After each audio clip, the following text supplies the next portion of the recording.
દાદી, હું આવું? નમસ્તે દાદી.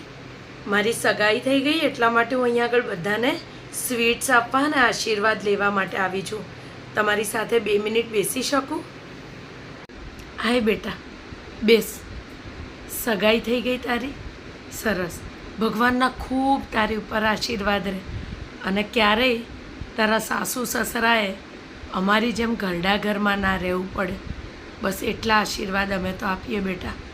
પેંડા નહીં ખવડાય ને તોય ચાલશે, પણ આ જે 4 દિવાલો દેખાય ને એ જેલ લાગે છે બેટા.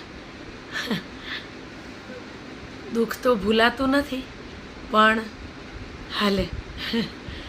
જ્યારે અમે તાર જેવડા હતા ને બેટા, ત્યારે બાજુવાળાને ત્યાંથી છે ને એક મરચું માગ્યું હોય ને તો એને પાછું આપી આવતા હતા. અત્યારે એટલા બધા લોકો અમને ખવડાવવા આવે છે ને ઘરડા ઘરમાં, પણ કોઈને પાછું આપવા નથી જવાતું. દુઃખ થાય છે. કેટલાય લોકો દાન ધર્મ કરવા માટે આવે છે, ત્યારે બહુ ખરાબ લાગે છે. કેમ આવું કર્યું હશે અમારા દીકરાએ? અમે તો એને બહુ રાખતા હતા બેટા. ક્યારેય છે ને લાઇટ જાય ને લાઇટ, તો હું એને આમ કરીને પંખો નાખું એટલે એને છે ને ગરમી ના લાગે. એને ભણાવવા હાટું છે ને તાર બાપુજીએ લોન લીધી હતી. એના હપ્તા ભરતા ભરતા એ ભગવાન પાસે વયા ગયા અને હપ્તા પૂરા થઈ ગયા ને એટલે અમારા દીકરા હારે લેણ દેણાઈ પૂરી થઈ ગઈ. કોક વાર તો છે ને બહુ દુઃખ થાય, પણ આ જે પંખો ફરે છે ને એવી રીતે જિંદગી ચાલે છે અમારી.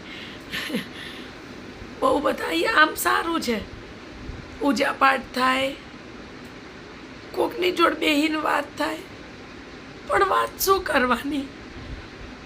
વાતો તો ઘરનાની જ હોય ને, અને ઘરના જ નથી અમારી પાસે.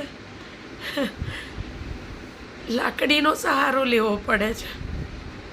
દીકરો એટલે મોટો કર્યો તો કે હાથ પકડીને બગીચામાં ફરવા લઈ જશે, પણ આ બહાર જે બગીચો છે ને એમાં એકલા ફરવું પડે. અહીં છે બુધો કરીને એક ભાઈ છે, પણ એ કેટલા ગયડાનો હાથ પકડે.